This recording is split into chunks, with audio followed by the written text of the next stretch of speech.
Find your future by exploring your world. The Massachusetts School of Law challenges their students to explore the important issues of our time, learning from experts in fields like politics, sports, and business law.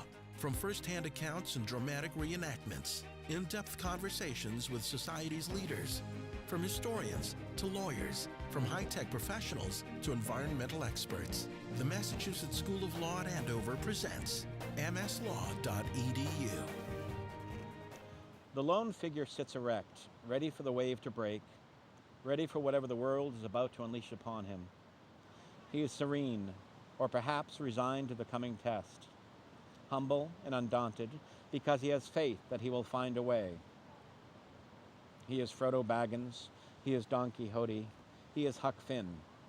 He is every unlikely hero who ever took a step out the door and found himself swept up in adventure. For there he sits, alone in that field, facing an edge, facing a frontier, facing a wilderness that dwarfs him, and yet he sits, facing it, not turning away, not running away. The little fellow in the photograph is my hiking partner, Atticus M. Finch, named for yet another humble and unlikely literary hero. Since May 21st of last year, he has been kind enough to put up with me as I flung the two of us into our mountain adventures. Up until then, we weren't all that active. We mostly sat around Newburyport. We took little walks in the woods or on the beach, but never too far because I was too heavy and out of shape. Then, last year, after being introduced to the 4,000 footers, we immediately fell head over heels for them and hiked all 48 peaks in 11 weeks. We so rushed through them that I decided to do them again throughout this spring, summer, and fall, and this time we took our time to enjoy them even more. Watching Atticus gazing upon those trees was when I started to celebrate this round of the 48. But more than that, I celebrated this curious little dog. How lucky I am to have him as a hiking partner. Come wind, sun, snow, or rain, he has been with me every step of the way. Most of the time, it's been just the two of us, and our tight bond has grown even stronger. When I saw him sitting, facing that wilderness, I thought of all those unlikely heroes in literature who have faced unimagined challenges and come out seasoned and strangely different. In the end, they became more than they'd ever been, and you just knew that through sadness and joy, through good days and bad, no matter what happened next, after the story ended and they walked off into the sunset, they could handle all the trials and tribulations that life had in store for them. Let's begin with your life as editor and publisher of your own newspaper known as The Undertow in Newburyport, Massachusetts. Let's start there. I really wanted to leave that part behind. That's why I moved to the mountains. Tell me how you were spending your days, your time, your life, how much you were devoted to that paper. I know you were a workaholic at the time. I was. Everything was. My whole identity was tied in with the paper, doing the toad, as we called it in Newburyport. And all day long, as soon as I got up, I'd have breakfast with people. We'd talk about issues in the city. I would keep them off the record so I could protect their identities. In a small city, you know how important that is. Yes. During the mornings, I would meet with business officials and store owners and talk to what was going on. At lunch, I'd have lunch with different people, talk to them, and then the city hall at night. Every night, I was in City Hall going to meetings Monday through Thursday night. Describe, if you would, the political landscape of Newburyport. I mean, what was it like there? It's no longer like that. I was fortunate to come in at a perfect storm. We had our first female mayor, and she was an outsider, and she was a lesbian, and she was running for re-election, and the Good Old Boy Network didn't like that. I bet. And so they started going after her, Diane, for all the wrong reasons. They went after her for her sexual orientation. They used rumors. They used innuendo. And I think I was the first person that came along since Bossy Gillis back in the first half of the century, or William Lloyd Garrison, who started naming names saying, hey, this person's saying this about the mayor. And they would call them out. And it sort of made of a nice, fair fight. I'm from an Irish Catholic family. I liked fights, and I didn't like the way they were beating up on her. And that's what I jumped into. It was a perfect fray for a new writer who didn't know anything about writing, but has all these wonderful characters to write about. Tell the audience, though, a little bit about the incident with the police and your trash. I mean, I think that talks about the small-town political life. Well, you say the incident. When you start out saying it's the incident with the police, I was going to say which one. The qualifier is the trash. Well, I never put up my trash the night before trash collection like all my neighbors did, because I was warned not to.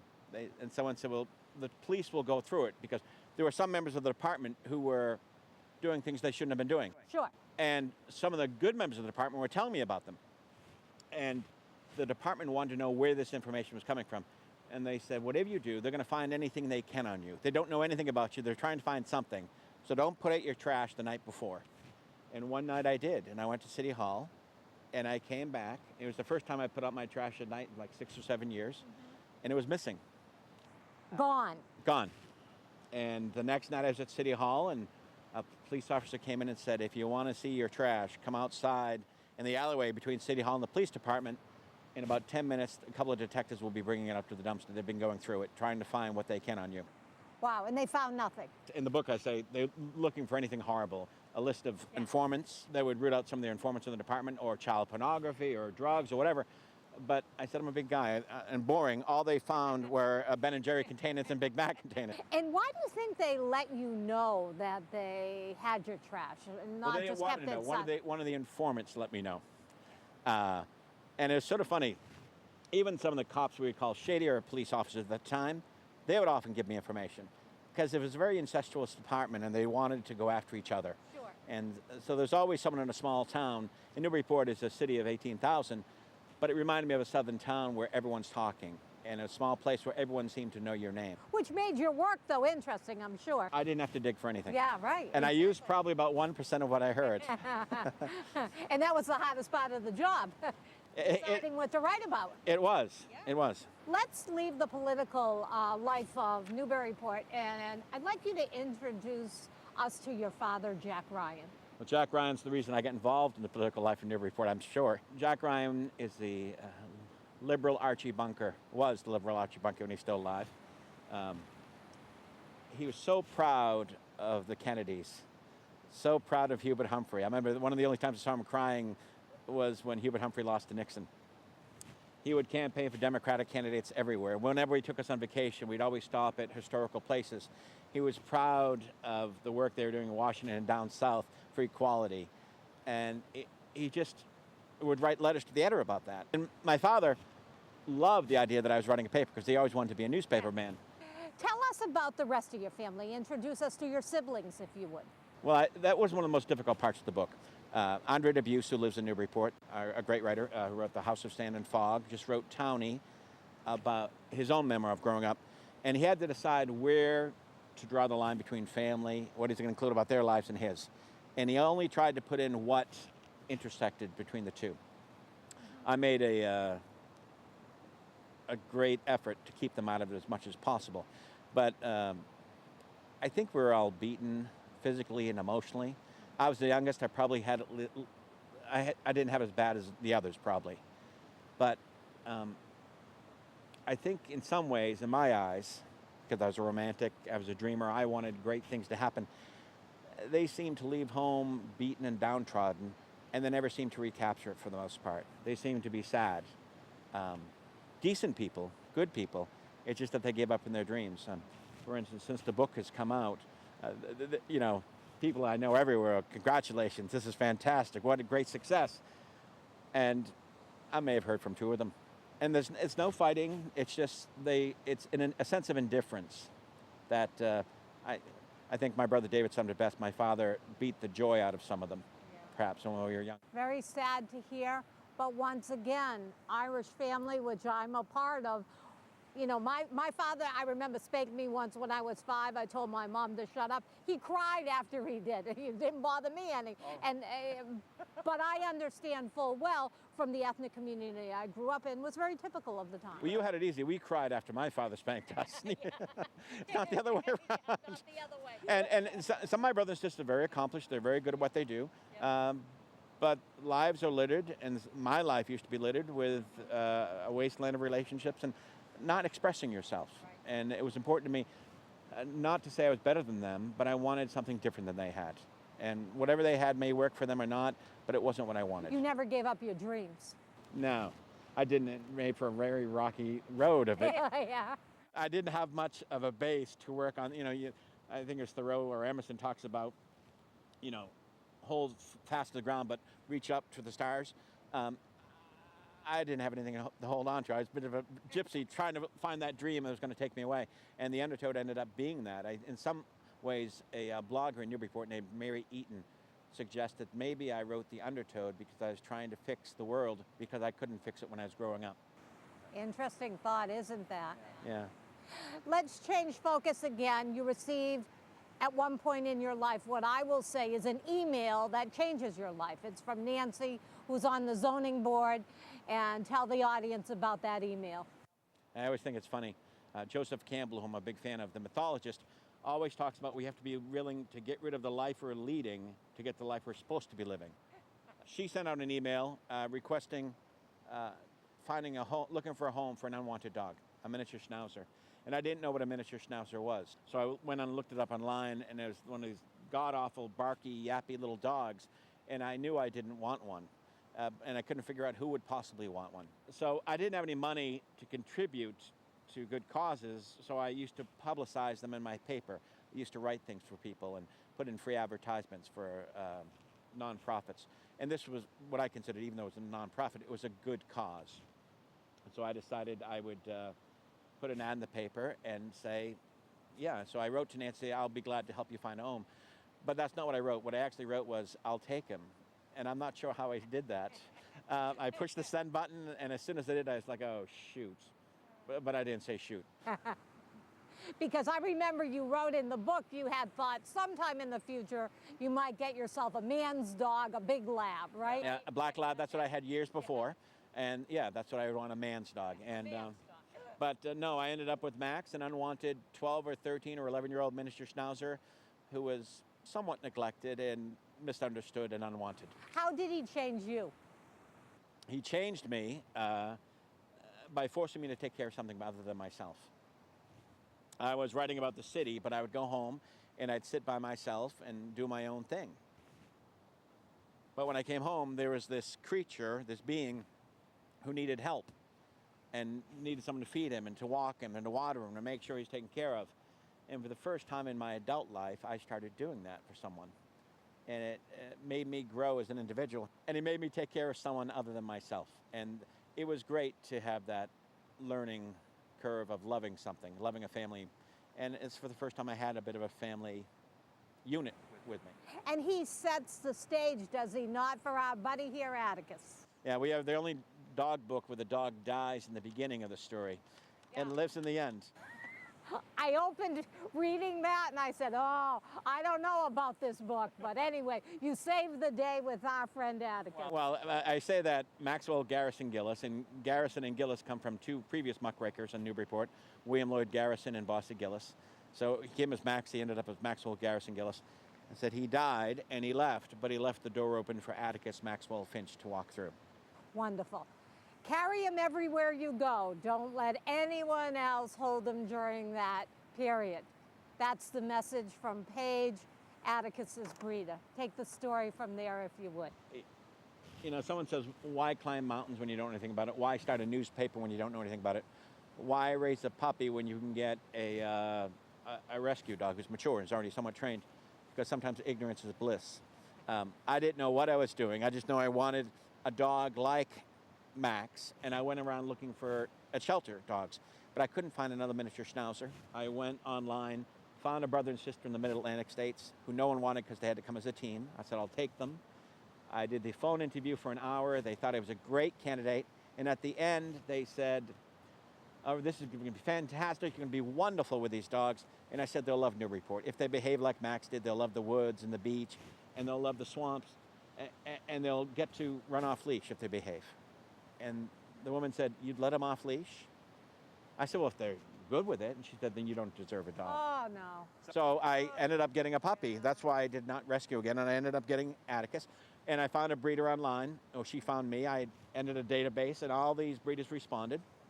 And There was one down south in Louisiana named Paige Foster who kept sending me dogs, pictures of these micro mini schnauzers that look too perfect. As big as they get is 5 pounds. And I kept saying, no, no, no. She said, well, what are you looking for? So I finally told her it wasn't a look so much as a feel. And I told her what Max meant to me and how he changed my life. And eventually she sent back a picture. She said, well, I have this one last dog. And he's a little different. And he wasn't posed like the others. He was looking sort of bored by the whole picture-taking process. And he could care less about the camera. And the picture I saw, I said, that's the one I want. And so she gave me the advice of carry him everywhere you go the first month or two. Don't let anyone else hold him. You know, create a bond. You all will bond that way, she said. A nice Southern woman. And it is the basis of our relationship, the set of trust. You see Atticus is off leash. He hasn't had a leash on for years. He's atypical for most schnauzers who can be hyperactive. Very smart dogs, very smart breed, but he doesn't bark like a lot of them do. He's very quiet. And on our blog, you can see pictures of him with bears and moose, where he's really relaxed. I saw those, the moose in the background, and he's just looking at it. Yeah. My dogs would be barking like crazy. I'm very fortunate. In our relationship, he's the calm one. Yeah, it's just the opposite. And it's not too often you can find a breeder who's going to, not only do you buy the dog and they'll give you advice the first week or two, but whenever I needed something, any of the people who purchased a dog from Paige Foster could go back to her at any time and ask her things. 24 hours a day you could call, and they were her babies. She put them out there, and she'd been doing it for years, and it meant a lot that they had good homes. And she becomes a sounding board for you through the years. When you have questions, you do just that. I do. You contact, and you know Paige will give you her advice. I trusted her. It's so funny. As a newspaper man writing about villains and would-be villains and shady characters and an occasional hero, I would usually look for what a person was lacking and pick up on that. But with Paige, because I was so loved what Max had brought into my life, I looked at her in a different way. I looked at her with willingness to learn, and she was willing to teach. And she would later tell me, I've sold tons of dogs through the years, so you're the only one who carried out my advice to a T. And it's because I knew I didn't know anything, and I wanted him to turn out well. In some ways, I wanted him to have the life that Max never had. And in other ways, I wanted him to have the childhood I didn't have, and I wish I had had. So that's why I followed her. And she seemed to know what she was talking about. You know, it's interesting. I think my dogs have a great life, but I come here and I say, there's one up. Okay, Atticus has even a better life than they do. Look around at this beautiful location. You don't see him on a leash. He listens to what you say, and he's totally devoted. It's really, truly wonderful. I'm very fortunate he turned out the way he did. And some of that has to do with Paige's advice, and some of it has to do with her opinion that he was a little bit different. Why his name, Atticus M. Finch? I always loved Kill a Mockingbird. Atticus Finch, the main character, Harper Lee's character. A wonderful literary hero and film hero. And one of my friends said, by naming him Atticus, it would be so appropriate. And I said, why? He said, well, you've done what he did in the movie. You've come to a town, in a small town, where people are opinionated, and you've taken stands that aren't always popular. And so I think it's a perfect fit. So that's why I chose Atticus Maxwell Finch. Great, great name. Tell me how your life changes in caring for Atticus. My homophobic father, who's very tough, couldn't believe a 300-pound guy walking around with a little 5-pound puppy in my arms for the first month. he would cringe whenever he saw that. But that tenderness and taking care of him, and again, it's something that Max had started and made me pay attention to it. And I felt responsible for her life. I wanted this little creature. I didn't have kids, and I'd never been married. So this might be my only chance at a family. So I decided I want to raise them. So I would lean on Paige's advice and, again, treat him as I wished I'd been treated. And so we do things together, and I'd take him places, and we go for longer walks, and I'd start to lose weight. I went on the South Beach diet so I could make a block up the street where I could barely walk without my back hurting. And we'd walk on the beach more. We'd go to the woods. And for the first time in 7 years, I spent the night out in Newburyport. I went to Vermont. We went to the Mad River Valley and Waitsfield and used a friend's house. And Atticus and I, he was probably 12 weeks old, 16 weeks old at the time, our family vacation. Right, you talk about that weekend the two of you go to the farmhouse being the first time in 7 years that you take a break from things. And how does that experience change you? Well, first of all, that night was horrifying. I'm so used. I lived right on State Street, Newburyport, and the cars are coming and going, the bars opening, closing, sirens, and it's a beautiful town and nothing like some other places. In the middle of Waitsfield, where there's nothing around but coyotes off in the distance howling, there's no phone ringing, there's no computer, there was no television, and I remember getting there the first night and thinking, I'm so depressed, I can't take this. And the second night, I called a friend of mine who's a therapist, and she said, you might have trouble going up there. I said, why? She said, you'll see. And I found out I was decompressing and going through this decompression. And she said, maybe you'll feel better tomorrow. And the next day I woke up and it was even worse. But by the fourth day, I didn't want to go home. And it felt so good. And it was almost like detoxing from my workaholic life with the undertow and figuring out, this is really nice. Sitting in the backyard in an Adirondack chair with Atticus, looking up at these big white puffy clouds flying above in the Vermont sky. And breathing deeply. Yes.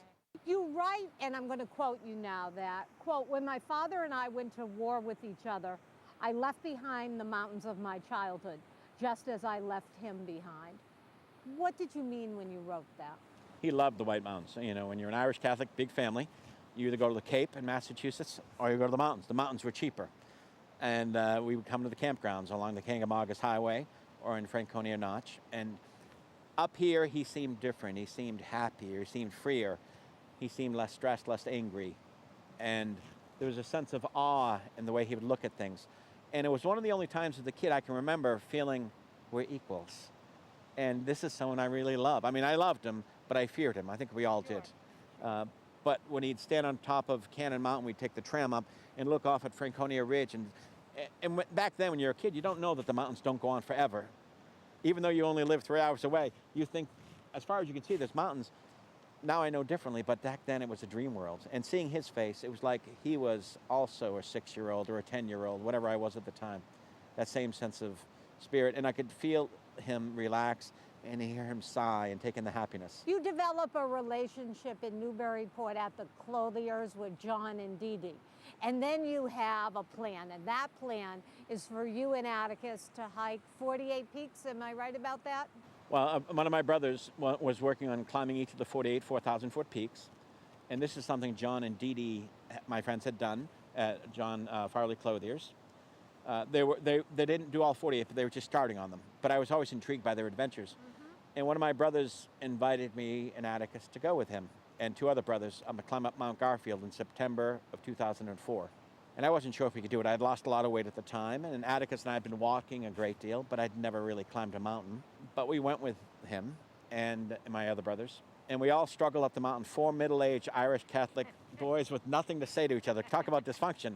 The only thing that came out were 4-letter words and grunts and groans and little 7-year-old questions saying, how much further? Are we there yet? And hating the fact there were no views and it was hot and sticky and there were bugs and cramps. But when we got to the top, we realized the only one who hadn't struggled was little Atticus. And he was sitting off in the distance, looking off. And by the time we stopped gasping, we get to the top, and if you go to Mount Garfield, it's in the northern part of the Pemigewasset Wilderness, and to your right is this beautiful string of Franconia Ridge, and off in the distance the Osceolas, and over here is the Twins and the Bonds, and it's like an amphitheater. And down below you, this great sweeping lawn of forest below you. It looks like a beautiful green blanket. And it was a perfect day. And I couldn't believe something so perfect existed so close to Newburyport. And I fell in love at that time. I quoted Robert Frost saying something about, you know you're reading something great because at that moment you read it, you'll know you'll never forget it. And I remember seeing that and saying, I will never forget this moment. And watching Atticus look off in the distance and taking in the views and not sitting, not moving anything but his head and his eyes, just sitting there. And one woman said, he looks like a little Buddha, the way he was sitting there. And other dogs on the trail, they have a great time. They run back and forth, go side to side into the woods, chase after this, chase after that. They do 3 times as much hiking as people. And they get to the top, they're looking for food from people, and they're begging. Yeah. Not him. He's always a constant 10 yards ahead of me. And if I stop, he stops in the trail. But when we get to the top, he found this serene place, a very peaceful place. It's a wonderful part of the book, that family hike story and what happens, by the way. I really very, very much enjoyed that. You and Atticus do start hiking, and you say that when the two of you are in the mountains, you change.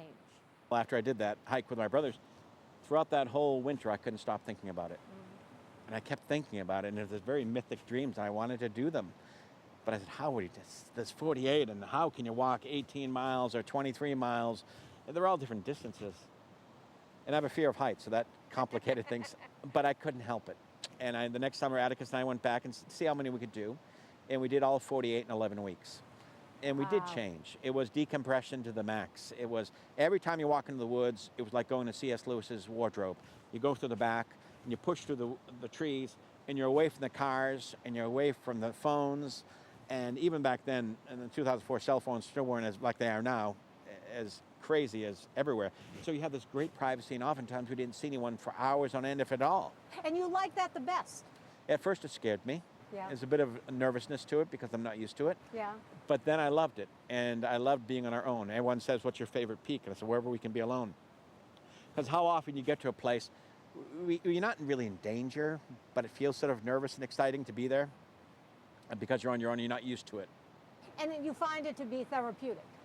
Incredibly therapeutic, to the point where we, a friend of mine, Parky Jones, is a therapist back in Newburyport, and I said, this is what it must be like going to therapy with Parky, but for 90 minutes, must be like a year's worth of therapy going on one hike, because you're working up the mountain, you're getting more and more tired, it's hard, you're cramping, you're sweating, and sometimes you think, why the heck am I doing this? But by the time you get to the top and you see the views, you've worn everything off. The old Catholic in me says, you've paid your penance and now you're having communion. And you see the views and you look out, and what I compare to like the face of God, this incredible feeling, and that sense of awe that I used to see in my father's face would come on my face, and I could feel it. And the Atticus too. Can you imagine, though, the people that you do see, the other hikers, and they see Atticus, this 20-pound little dog, in the lead, leading you up the mountain, and here you come, as you just described yourself, huffing and puffing along, trying to make it to the top. What did they say? What did they think? At the time, it's so different now. Now they say, is that Atticus? Yeah. And I say, no, it's not. But they don't remember your name, do they? Atticus, they do. It was strange. People would make all kinds of comments. I bet. They'd typically see a bigger dog hiking. Right, a lab. A lab or a husky or something like that. And here's this little 20-pound miniature schnauzer and taking it all in, and some guys would make fun of him. Oh, that's not acceptable. No, again, you can say anything you want about me, but don't say anything about my mother or my dog. That's it. And one fellow on top of Mount Moosilauke was going on and on because he had two big dogs and all his buddies were there, and they had beer they were drinking. And he said, does that little dog really make it up this mountain? Did you have to carry him at all? How much did you have to carry that little dog, that little girl dog? And I said, it's a guy dog. And he said, no, little dogs are all girl dogs. I said, well, I had to lift him once in Mount Washington last year when we were climbing in the winter. He said, you climbed Mount Washington in the winter? I said, a few times now. So yeah, the undertoad still, care of that. I have embraced this wonderful, peaceful life up here, but the undertoad still exists within me. You talk about how your writing changes as you begin hiking. You stop really focusing on everything that's the matter in the world, and you see what's right in the world. I wonder if you'd comment on that. Yeah, the American Veterinary Ophthalmology Department organization talks about that lightness wins out over dark. And when you write a controversial newspaper, you're weeding the garden. You're shining light in the dark places. I always held up heroes or people I admired in Newburyport because I thought they should get credit for just doing their job. But the nature of papers is to write about things that are out of whack. Right. And especially us when we were reforming a lot of things, or muckraking, depending on what my critics would say, or my fans. But you go from looking at this person's cheating on his time card, cheating on his wife while he's supposed to be directing traffic, or they're trying to sneak taxpayer dollar through to a developer who shouldn't get it. And you walk into a city hall meeting and you can tell by the shiftiness of who's going to be lying and who's not. But in the mountains, you're seeing, and I don't go to church, but God's glory, or whatever you want to call it, the great universe. I think Emerson referred to it as the oversoul. And it was just this beautiful vision of nature. I mean, look around, you look behind us, the water, the rocks, the trees, it's purifying. It's an unbelievable way to live. It is. Your relationship at this time now starts to improve with your father. Is that a result of your time up here? That and Atticus, I'm sure. Yeah. You've seen this many times over, and including in yourself at times. We become more human because of dogs oftentimes. Animals make us more human because they bring out our better sides. That's right. But my father did love these mountains. I would write about him and call him about them each time we'd hike one. And my most popular column in the Undertowed was a letter home. It was an actual letter home to my father, and I'd write to him about our experiences. And, you know, after he died, my aunt tells me he loved Newburyport. He loved it. I said he'd never been there. And she lives out on the West Coast. And she said he'd never been there. He talked like he knew it. I said, because I wrote letters about it. And so he felt he was there. And everyone in Newburyport felt they knew him. When he was in a car accident, it was on the local radio station in Newburyport, people reached out to me. And I couldn't go on a regular day walking down the street without 15, 20 people saying, say hello to your father for me, even though they never met him. So it created a nice thing, and it gave him something to be proud of, that his son was doing something he wished he'd done. Climbed the mountains and also writing a newspaper. He was retired from the telephone company, and he was a frustrated writer who wrote letters to the editor, but he wished he'd done more with his writing, I think. So you're carrying on, in a way, some of his dreams. I like to think I do my best to adopt the best parts of him, the parts that didn't give up, the parts that as a little boy wanted to be something more than he was. Yes. And this is going back to my family. It's so hard to write about people you love in a way that's not flattering. And a memoir can be rough on yourself. It can be rough on other people. I think sometimes my father beat it out of them emotionally and physically, to the point that what they were left with was his indifference at times, his frustration. And it's funny, none of them are horrible to think. They're great with their kids, but they just don't have, they're not bad people. They're just sad, like I say. So I had to make a choice, and I chose to adopt the part of my father that I thought was the best part of him, and embrace that. And that helped me heal with him. We still would go months at times without talking because he would misbehave. And I'd give him warnings. I say, 3 strikes and you're out again, Jack. But in the past, I wouldn't be able to say that. Mm-hmm. Tell us about the chapter, People Die Up There in the Winter. Well, after we'd hiked in the summer, and hiked all 48 in 11 weeks, someone suggested, don't even think about hiking in the winter. Good advice. Yeah, and I said, of course. I wouldn't dare go up there in the winter. Yeah, with a 20-pound dog. But those mountains kept calling, and then, September and October, November rolling around, and again, those dreams kept coming back. And the adventure was calling, and I couldn't believe it. And I kept having these dreams of Atticus and I on top of mountains, and I said, I can't do it. Dark in the winter, it's cold, and people do die up here. 130-something people on Mount Washington that we know of, and Yep. tons of death and sadness and rescues, and yet I couldn't help it. So I started going to EMS and buying gear, and I knew we were going to do it. And it was one of the funny things. I walked in there, and they'd look at my big belly and my double chins and my little dog, and they'd say, no, people die up there in the winter, when they found out what I wanted to do. But I always joked that they never stopped them from selling me $3,000 worth of gear because they figured I might not be coming back. They wanted to get that sale before I croaked. But yeah, and my friends would say the same thing. What are you, nuts? Why would you go up there? Right. And at the time, only one dog had ever hiked the 4,000 footers in winter. It was a Newfoundland, 160-pound Newfoundland, made for winter hiking. Right. So I had to equip Atticus with a bodysuit and boots from Mutlux. And we didn't know what we were going to do. Ignorance is bliss. But I trusted our relationship enough to know that if we weren't comfortable together, one of us would let the other one know. And there were a few times that first winter when I do describe Atticus jumping out of the car to get ready to hike in Franconia Notch. I'm going to climb Lafayette, Lincoln. And he jumps out, and it's windy and cold, and within 2 seconds, he jumps back in. And that was it. I met a fellow one time who said, I tried to get up on Bond Cliff with my dog, and he wouldn't go because the storm and the winds and the snow was too much for him. Big dog. And he wouldn't go, so I had to kick him to get him up there. What would you have done if you were there with us? And I said, I would have kicked you. But I think one of the responsibilities I had with Atticus, it was like with a child. Listen, dogs can lead us to a certain place. Animals can, horses, other animals. But we have a responsibility to make sure they're safe too. Luckily, with the way I carried Atticus at Page's advice, you all will create a bond, she said. And it did. So he had no problem telling me when he didn't want to go further, and I had no trouble listening to him. That's right. And in many ways, that protected you from the weather and the elements. Perfectly. Yeah. Because if I would endanger him, I would endanger me. Sure. So we watched. And one of the challenges of hiking in the winter with Atticus is, people can say, I'm going to do Mount Washington today, and I'm going to do Mount Lafayette and Mount Lincoln. Well, we can't. We have to do Mount Washington, Mount Monroe, Mount Eisenhower, Mount Pearson one day, because there's only so many days above tree line.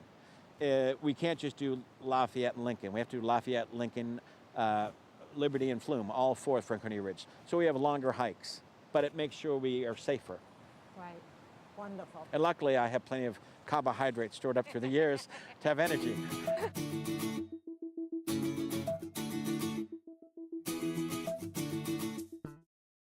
The passion was always there to study law. And when I finally attended MS Law, I finally realized this is what I want to do. They helped me further develop my passion to become an attorney, to become a lawyer, someone who can work in a practical setting. And what do I mean by that? At MS Law, they taught you practical skills, what it would be like to argue a motion, what it would be like to try a case, what it would be like to deal with real-life situations and real-life law. And for that, I will be forever grateful to MS Law.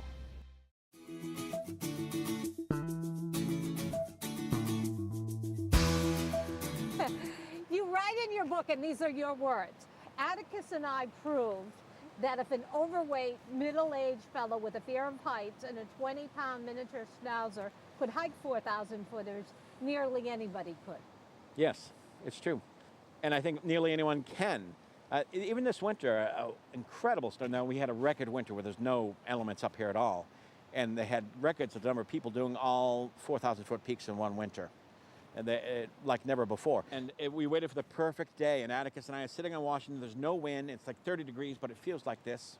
I don't have much more than this on up top. I have Gore-Tex pants on, and he's sitting comfortably next to me on the top of Mount Washington, where all these people have died, and we're by ourselves, and we're eating a peanut butter jelly sandwich. And off in the distance comes this centipede, a human centipede of hikers with all their ice axes and ropes and goggles and clothes made from Mount Washington, from Mount Everest. And they've hired a guide for $1,500 or $2,000 to get them to the top.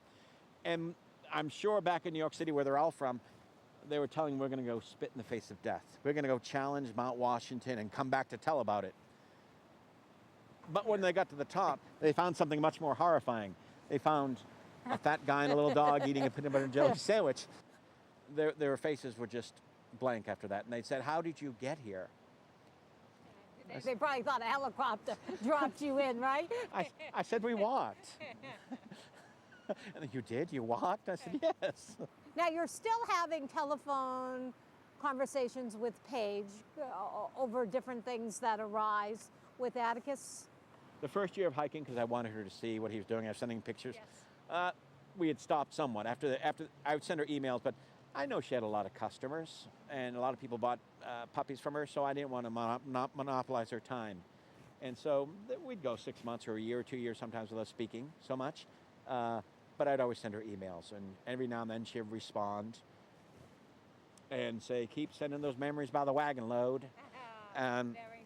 And she was very impressed that her little schnauzer that she loved so much had climbed all 48 of the peaks in summer, and was now shocked that he was getting ready to do them in winter. Tell us about Vicky and the Jimmy Fund. My friend Vicky Pearson was one of the great byproducts of writing The Undertow in Newburyport. My critics will hate this assessment, but the old parish priest walking around getting to know people in so many ways. Writing The Undertow, making my rounds, I got to know people in so many different ways. And I was finally blowing the whistle on things that people hadn't written about in years. Because the local paper may have been considered part of the problem. They were sitting on boards with these guys and somewhat co-opted, and it's difficult to write about someone you like. I did it, and I know it was very difficult. Yep. But Vicky was one of the many people who subscribed to the paper, loved the paper, would start reaching out to me with her own stories, and decided she was going to run for school committee because of what I had been writing. She was 50 years old. She just retired from her job. She was happy. She had worked her whole life, and she loved Atticus. And whenever we go out to lunch, she'd say, "Let's go someplace where Atticus could go." So we did. Right after Vicky was elected to the school committee, the top vote getter, she was diagnosed with cancer, and it wouldn't be long before she would be dead. It was a horrible vine growing up, a cancerous vine growing up her spine. But on her deathbed, she made a request for me to come see her. And when I went to see her the first day, she said to the nurse, "Tell him I need him to bring my nephew in." And I said, "I think she's on too much morphine. I don't know who her nephew is." And she said, "It's Atticus Maxwell Finch." So we'd come in off hours when there wasn't anyone there, and we'd sit down. Atticus would lay like this, put his head on her lap, and she would pet him. And I would sit next to her bed, and she wanted to tell me the story of her life. She said, "Because when it's all said and done, I have something I want you to do. I want you to give my eulogy at the church with Atticus." And I said, "I don't want to do that." And she said, "You have no choice. You have to do that. When you're dying, that's the thing. You can tell someone, you have to do this, and they can't say no." And I said, "I could kill you right now." But I finally agreed. But when she died, whoever was in charge of her plans changed the plans. And I felt horrible for her. And Vicky would have loved what we did. Atticus and I skipped the funeral. We went instead and walked on the beach and said some prayers for her. I said some prayers for her. But I tried to think of a way to make it up for her. And before she had died, the last year she was healthy, she did the 60-mile cancer walk, the 3-day walk. And she said it was the most difficult thing she'd ever done. Now, little did we know that cancer was in her body when she was doing it. Sure. And when she ran for school committee, her motto was "for the kids." So one day, I couldn't think of what to do. And one day on a Friday, we were driving up to the mountains from Newburyport and listening to WEI Sports Radio.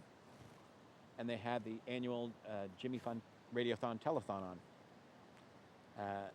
And all these kids, these 3-year-old kids talking about fighting cancer, like you and I talk about going out to lunch. And parents talking about losing a 3-year-old child to cancer. And I'm driving up through Plymouth, New Hampshire, and tears rolling down my cheeks. And then I saw the mountains, and I thought, perfect. For the kids, for Vicky, we'll try to do something that will be difficult for us. The first winter hiking, we tried to hike all 40 of the 4,000 footers. We couldn't do it. But I said, so this next winter, we'll attempt to do what no man or dog had ever done. A woman had done it, but no man or dog had ever. But of course, I should say, right? Of course. And we'll try to hike each of the 48 twice in the 90 days of winter. So 96 peaks in 90 days. And raise money for the Jimmy Fund in Vicky Pearson's name. And you did that. We set out to do it.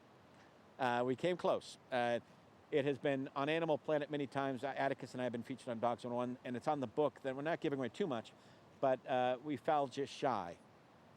But it was an incredible winter. In my phraseology, you did it. Okay, we did that. You did it. I need you as my publicist. Yes, you do. Atticus did struggle a little, but he forged ahead through it all. No. I don't think he struggled much at all in the winter. He was fine. It was the 3 weeks after. When you go back home. Right, we were back in Newburyport, and we were both, I was depressed. When you take on this incredible quest, the studies have been done when people have set out to do something physically, and they've worked towards it, this incredible goal over a long time, and they fall short, or they finish it, either way. It's not unlike postpartum depression mentally. I won't compare myself to what they've been through, but the studies have shown that mentally can be like that. You lost your purpose. So I was depressed, and it seemed like he was too. And one day I threw a cookie to him on the floor, and he didn't see it. And I thought it was strange, so I picked up and threw it again, and he still didn't see it. And I called Dr. John Grillo, our local vet in Newburyport at the time, and brought him in right away. And John said he has cataracts. And I said, what? He said, well, we'll set you up an appointment with a specialist, but he's mostly blind, if not all the way. I said, how? And I thought for sure I had caused his blindness. Bringing him up the mountains 2 winters in a row, being above tree line where the sun was beating on the ice and snow, and I felt horrible. I felt like I'd let my friend down. And he said, look at sled dogs. They don't get cataracts from that. It's other things do it, and they don't form just like that. Most likely, Atticus was blind leading you over those mountains, which is something I couldn't fathom. I still tear up at times thinking about it. People always say, what's the book about? And there's a lot of different themes, but with me, it's a theme of selflessness on Atticus's part, leading me over those mountains. But I always think of how he came to me from the breed of Paige Foster, who I would later find out never wanted to give him up. He was the only dog she wanted to keep, and she ends up giving him up. And as you'll get into, she didn't have a very nice life, and he was all she had. So these two great teachers of selflessness, this woman who had not had a great life, giving up the only thing she really treasured to a man she didn't know who needed him more than she did, and somehow Atticus leading me over 81 mountains in one winter, mostly blind. How can you not be impacted by that? And since you brought it up, you call Paige. I asked if any of her other schnauzers had a history of this, because it can be genetic. And she said no. And Paige was an extremely honest person, and I didn't doubt her when she told me that. And I said, well, I sort of wondered, because you sold him to me for $450. When I go on your website, I see all your other dogs priced $1,500, up to $5,000. Why was he so cheap? I was thinking maybe you knew, and it's okay if it was, because he's given me a great life already, and we are still going to be fine. And she said, no. She said, I wouldn't have charged you anything, but I was in a bad marriage, and I felt you needed it more than I did, and I had to charge you something, so I would have given it to you for nothing if I had my way about it. There was something in you I recognized that I wanted you to have Atticus in your life. At the time, he wasn't called Atticus, and just this little boy in your life, she said. Let's talk a little bit about Paige now. Tell us what her life was like day to day. She lived on a farm. She bred dogs, married to a much older man who, I have to be careful how I phrased it. The legal department of HarperCollins was very strict with how I phrased it.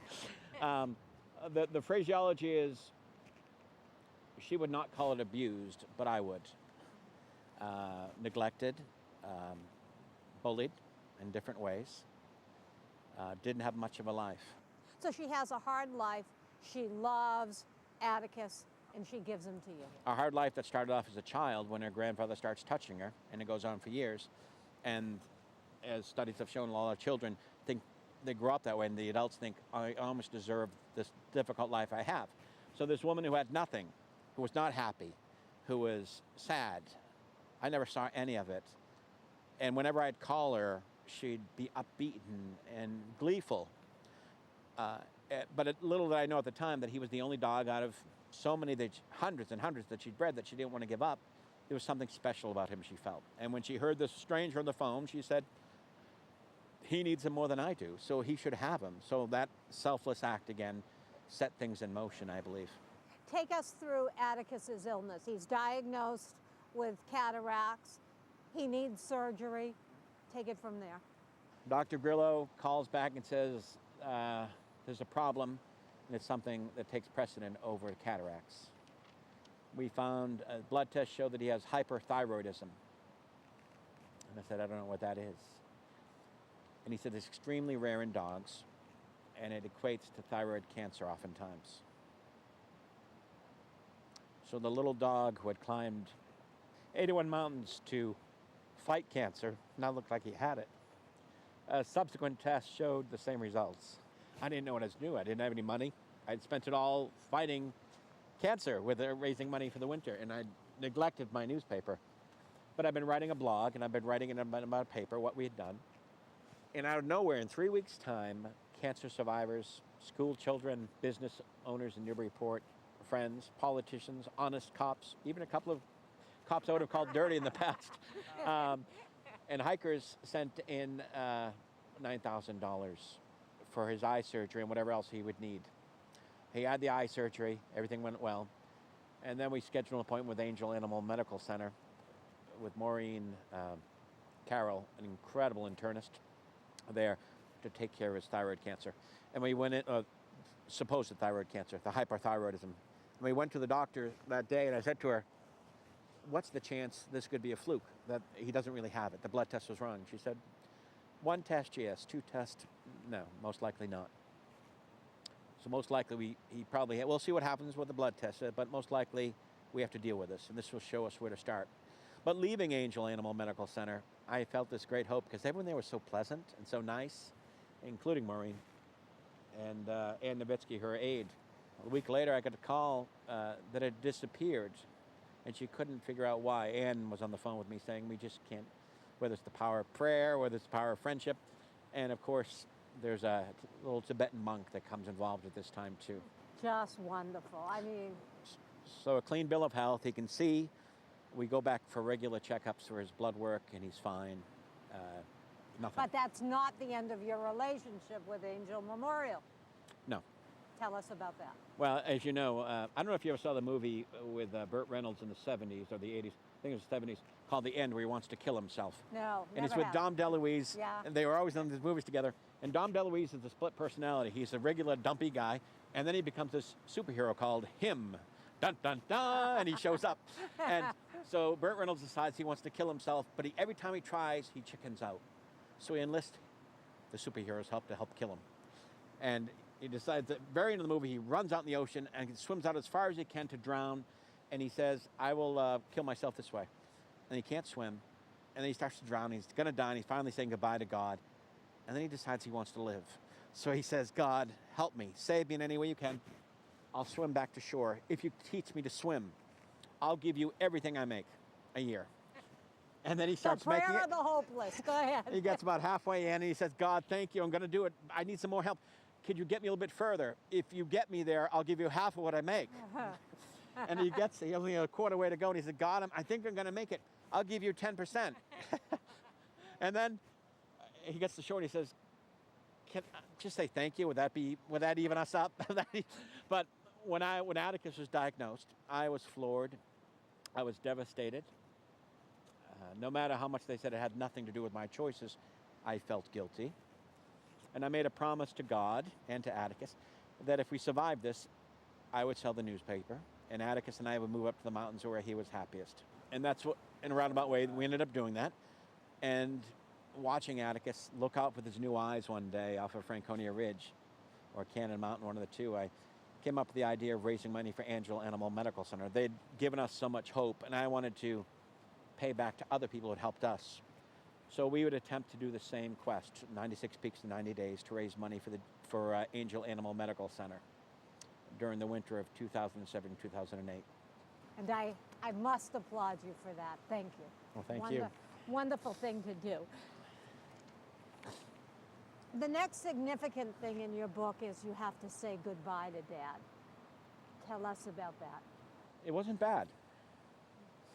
My father said to me at one point, because I was writing letters to him, and we hadn't actually spoken for almost a year, because he would go down some pretty dark paths. And I would say, Dad, strike one. If you do this again, it will be strike two and strike three. I'm going to pull away. But I had to make a decision at the time with his verbal abuse, if I'd be willing at his age, he was elderly, in his 80s, that it could be the last time I ever saw him. But I remember him saying to me at one point, when I go, out of all my children, you won't have a problem with it. I know you love me. You've expressed it. But you've worked out the issues we've had. And you're a pretty happy guy. And I knew I wouldn't have a problem. At the end of that winter raising money for Angel, it was Easter Sunday, or the Easter Saturday, I went back to see him. Actually, I went to see him in the nursing home just before that. I got a call that he was in there. And we hadn't spoken for a while. I continued to write to him. And when I saw him in the nursing home, he didn't know who I was. And I decided to ask him questions about his children. And I went through all of them, all 9 of us, starting with Joanne, the oldest, John, the next, Claire, and then working his way down to me. And he had bad things to say about almost all of us, except for one. And we get to the end, me, I said, what can you tell me about Tommy, the youngest? He's the biggest jerk of all. Although he didn't say jerk. And I said, I've heard that too. Why is it? He doesn't care about me. He won't come see me. I said, I heard he was here. No, he wouldn't see me. I said, well, what can you tell me about him? He's married now. I said, really?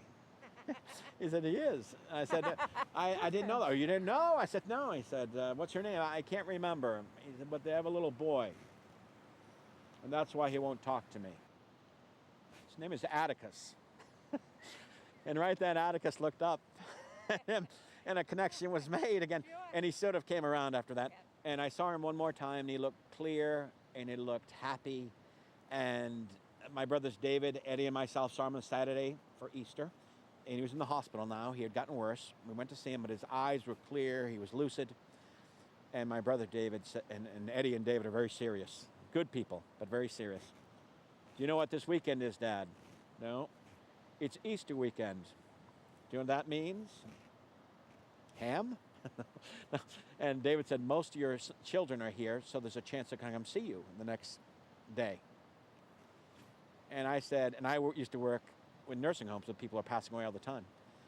And I had a good relationship with my father. I could tell him I loved him, unlike my brothers and sisters for the most part. And I said, you know what else that means? And he said, what? I said, it'd be a good weekend to kick the bucket and let yourself go.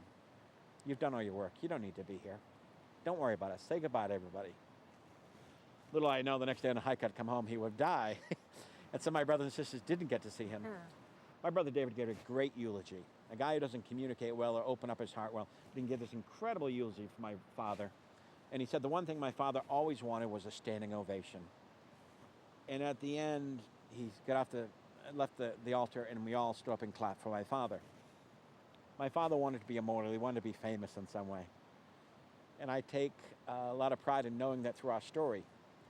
You see an honest view of him. His only remaining sister read it and said, what comes through more than anything is your love of your father, that you loved him, and you forgave, and you moved on as best you could. And so my father is immortal, and he's tied with these mountains that he loved, Jack Ryan's Mountains, for all these years. Yes. You and Atticus received the Human Hero Award. Tell us about that night and that terrific honor. We were given the award at the MSPCA at the JFK Presidential Library, and they give out 4 awards a year: a Young Hero Award, a Animal Hero, a Humanitarian Award, which went to Emmylou Harris, Amanda McDonald, a young woman who fought against Greyhound racing during the election that year, won it for the Young Hero Award, and the Boston Police Dogs got it for Animal Hero Awards. It's so funny that Tom Ryan and Atticus M. Finch are co-recipients of the Human Hero Award, because it took 2 dogs and a very incredible breeder to make me more human. And one of the things that I did with Max, and I talk about this in the story, Max never got to see the places Atticus got to see. But I wanted Max to have a life, and I wasn't sure why I saved most of his ashes. So when we hiked the 4,000-foot peaks those winters, I would sprinkle a little bit of his ashes on each peak. So Max is up here along with my father. But there's part of Max that was also deposited at the JFK Presidential Library, and I'll never say where, so they can't get him out of there. Good for you. Tell us about your connection back to Paige. If I'm right about something, somewhere along the way, a romance or a romantic interest develops. I think 7 years of a common interest in Atticus, or 6.5 years of a common interest was going on, and I was reviewing my life with Atticus because I decided I wanted to write a story. And a reporter once asked me, did you do the hikes to write about it, or did you do the hikes because you loved it and then write about it because you're a writer? I said I wrote about it after the fact. And I was sharing some stories with Paige and sending stories back and forth, and we were emailing back and forth. And then it became more and more connected, and we talked more and more, and we became more human. And for the first time, we weren't always talking about Atticus. We were talking about her life and my life. And right around the time we got the Human Hero Award, I told her it was as much her award as it was mine. And if she had been there, I would have had her on stage with us to share it with her. And I had no idea her life had been so bad. I had no idea she had had such a tough time of it. And I also had no idea, I would later learn that she gave up the dog she didn't want to give up. And she would tell me in those months before, right after we got the award, and I got to know her better, that every time she sent a puppy off to live with somebody, she'd feel she was sitting on the shore and sitting off each puppy in a little boat to go live a life where they were loved and happy and connected and safe and nurtured. And she said, because they were living the life I couldn't live. But when she was a little girl at one point, when things were happening bad to her, she told her mother, someday I'm going to run 2,000 miles away and live in the mountains where no one can find me. And little did she know that when she sent off Atticus to me, and little did I know, that things would transpire. And I would send her email pictures, and she'd touch the screen of seeing him on Mount Washington, or Bond Cliff, or Lafayette, and she'd trace her finger on the mountains that he was standing on top of and look at things she had seen. And he was, without me knowing it, was living the life she wished she had.